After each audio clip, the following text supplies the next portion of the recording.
berdasarkan masukan teman-teman untuk mencari alternatif-alternatif tadi. Jadi sebenarnya warning untuk pengangkatan non-ASN ini sudah lama. Tetapi ada fakta juga kalau non-ASN ini tidak ada, pelayanan-pelayanan kita bisa terganggu di kabupaten kota. Kan gitu Pak sekalian ya, ini bisa mengganggu. Oleh karena itu nanti akan kami rangkum dan beberapa alternatif sudah kita siapkan. Kita sudah siapkan alternatif penyelesaian. Ada 3 skenario yang sedang kami sampaikan, akan bahas kepada kementerian terkait dan anggota dewan yang terhormat. Skenario 1, diangkat seluruhnya menjadi ASN. Tapi ini akan menjadi beban yang berat bagi negara. Dan kompetensi birokrasi kita juga tentu akan ada problem di beberapa titik yang ketika rekrutmennya kualitasnya tidak diperhatikan.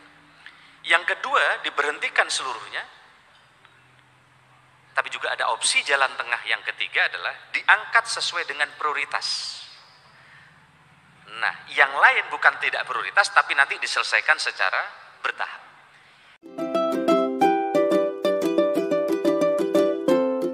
Ini komitmen pemerintah, itu sejak tahun 2005, itu terakhir pengangkatan honorer. Tahun 2005, PP 48.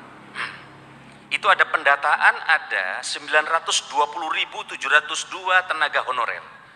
Ini sejarah, ini penting untuk Bapak Ibu ketahui, kira-kira gitu.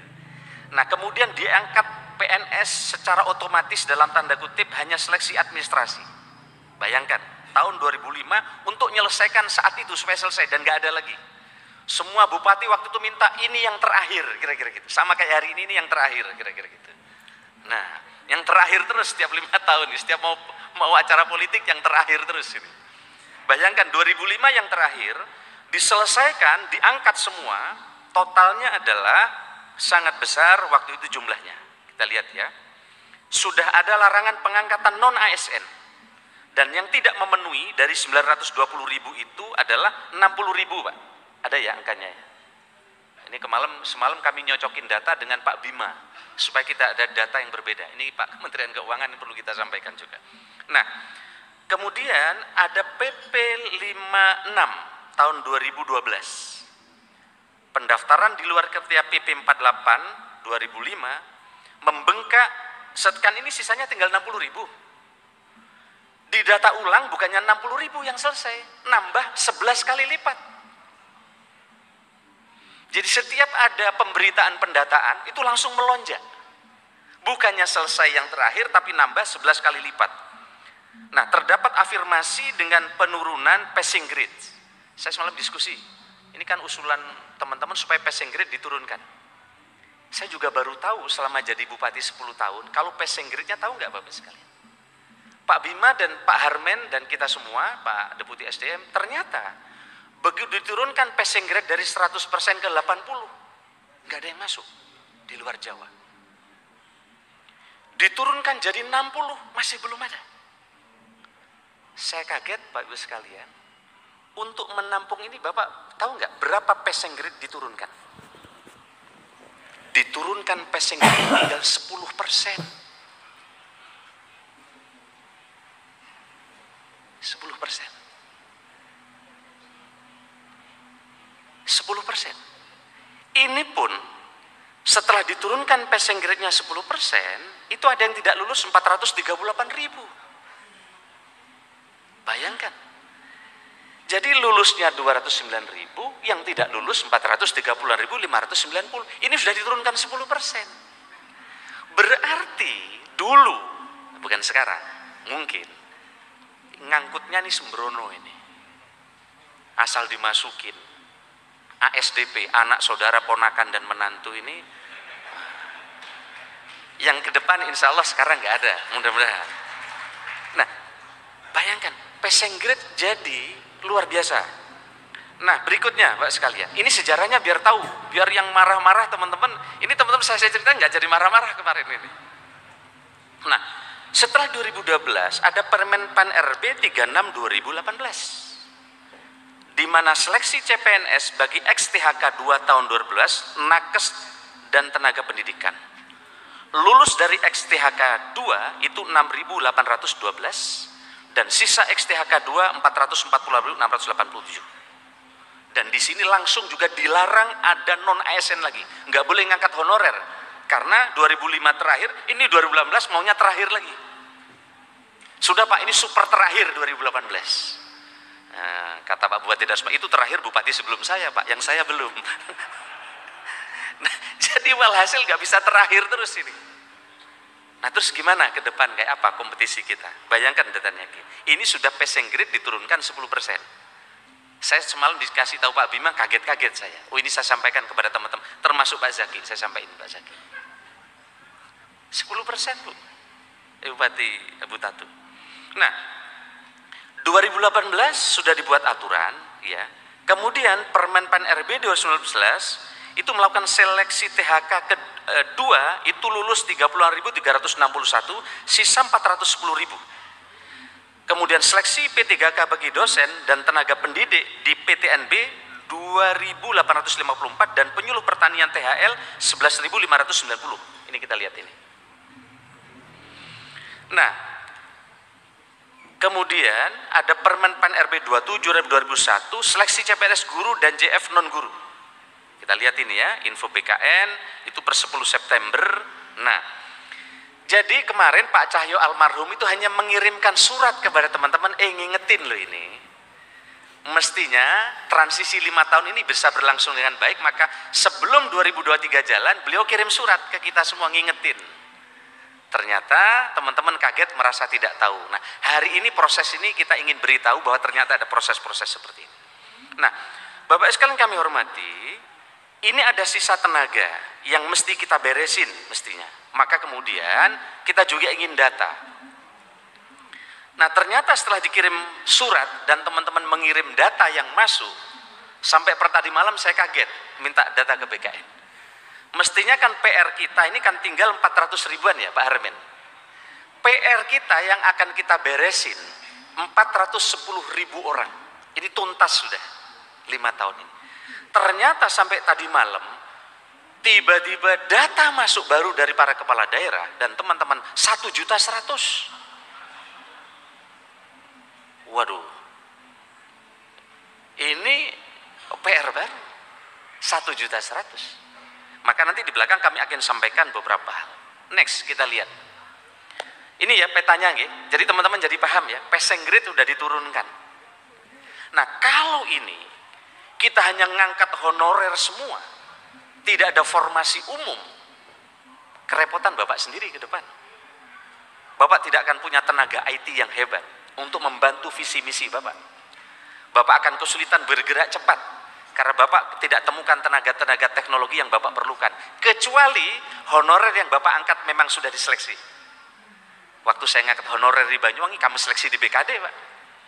Honorer pun kami seleksi pakai CAT di BKD. Yang rekomendasi teman-teman dewan kita kasih tahu, ini loh yang kamu rekomendasi 10, yang masuk cuma 3. Nah, kita umumkan nilainya. Oh ternyata belum masuk, kita turunkan lagi kayak tadi sampai 80. Jadi honorer pun kita seleksi pakai CAT saya waktu di BKD. Mana Pak Sekda Banyuwangi? Ada tadi saya lihat. Nah itu Pak Sekda Banyuwangi. Nah, didatengin orang setiap hari, tapi ada hasil CAT-nya. Oh nggak cocok ternyata di sini. Nah, jadi meskipun honorer waktu itu kualitasnya relatif bisa dijaga, meskipun tidak bisa semuanya. Next, ini potret yang disampaikan oleh Pak Kepala BKN hasil dari Bappenas. Coba Pak sekalian teman-teman, setahun ada tenaga pendidikan yang sampaikan ke kami semalam dari Kepala BKN, 274.000 orang lulus FKIP nih setahun. Kalau 5 tahun, bayangkan, berarti ada orang lulusan tenaga kependidikan lebih dari 1 juta. Dan ini kalau tidak ada formasi ASN, ini akan pengangguran sebagian. Atau tidak ada formasi P3K yang nanti nempel ke Bapak ini. Wah, nempel ke sini supaya jadi honorer dan seterusnya. Tetapi sebagian juga mereka ini jadi tenaga terampil hebat yang 274.000. Tapi persentasenya kurang lebih 13%. Kira-kira gitu. Nah, yang ekonomi banyak 234.000 setahun yang lulus. Berarti 5 tahun lebih dari 1 juta juga. Ada teknik 195.000, sosial 195.000, kesehatan 180.000 setahun. Ini di depan mata kita yang fresh, yang baru lulus. Sementara Bapak Ibu diminta menyelesaikan yang honorer tadi, yang rekrutmennya ada yang bagus, karena tidak semuanya nggak bagus. Banyak juga Bapak Ibu merangkap honorer yang anak-anak hebat, tapi tidak semuanya. Kira-kira ini. Hari ini saya ingin nyampaikan peta masalah. Saya langsung ngerutkan kening Pak Sarman. Berat amat jadi Menpan RB ini. Saya ini jadi si malakama ini. Nah, next. Kita udah merumuskan beberapa kali Bapak sekalian, nanti akan kita sampaikan, kita akan rakor dengan Bu Menteri Keuangan nanti, juga dengan Pak Mendagri, kita akan rakor berdasarkan masukan teman-teman untuk mencari alternatif-alternatif tadi. Jadi sebenarnya warning untuk pengangkatan non-ASN ini sudah lama. Tetapi ada fakta juga, kalau non-ASN ini tidak ada, pelayanan-pelayanan kita bisa terganggu di kabupaten kota. Kan gitu Pak sekalian ya? Ini bisa mengganggu. Oleh karena itu nanti akan kami rangkum dan beberapa alternatif sudah kita siapkan. Kita sudah siapkan alternatif penyelesaian. Ada 3 skenario yang sedang akan kami sampaikan, akan bahas kepada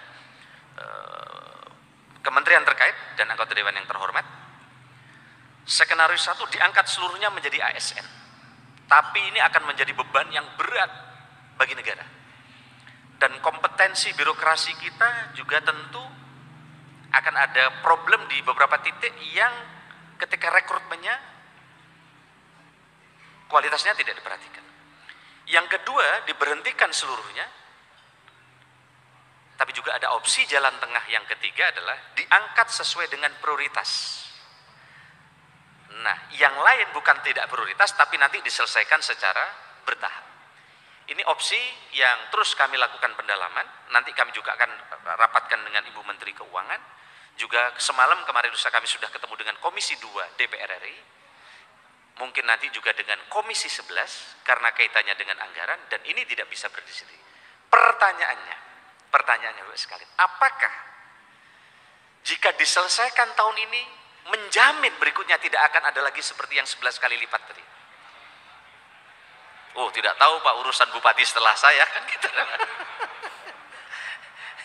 Ini masalah Pak Bupati Sumatera Utara ini. Aduh. Nah, kita nanti akan dialog, saya minta nanti para dirjen dan Pak Kepala BK nanti. Next. Nah, Pak saya hormati terakhir, ini slide terakhir. Setelah melihat perkembangan ya pendataan tenaga non ASN sampai tadi malam, ternyata setelah kita diskusi dan mendapatkan masukan dari BKN dan beberapa pihak, terdapat indikasi bahwa data yang diinput tidak sesuai dengan surat edaran Menteri Pan-RB nomor B 1511 2022. Ya. Data yang masuk akan diverifikasi dan diaudit ulang. Ya, data yang masuk akan diverifikasi dan diumumkan secara transparan oleh instansi pemerintah pengusul untuk memastikan nama-nama yang terdapat memenuhi syarat. Karena banyak nama ini kalau dipaksakan masuk, ini membuat ketidakadilan dengan mereka yang sudah 10 tahun menjadi honorer, tiba-tiba dikalahkan dengan yang baru masuk. Ya.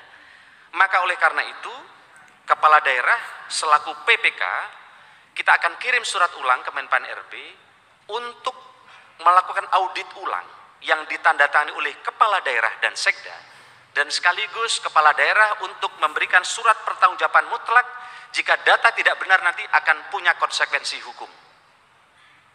Surat ini akan kami luncurkan besok atau dalam minggu ini. Untuk semua data yang telah dikirim ini tidak berlaku kecuali data yang telah diaudit ulang oleh kepala daerah dan ditandatangani oleh kepala daerah dan sekda, dan kemudian beliau menandatangani surat pertanggungjawaban mutlak.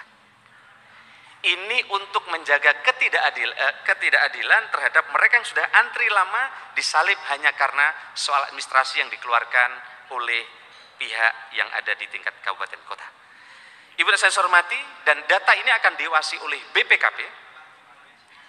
Kami akan minta BPKP mengawasi data ini.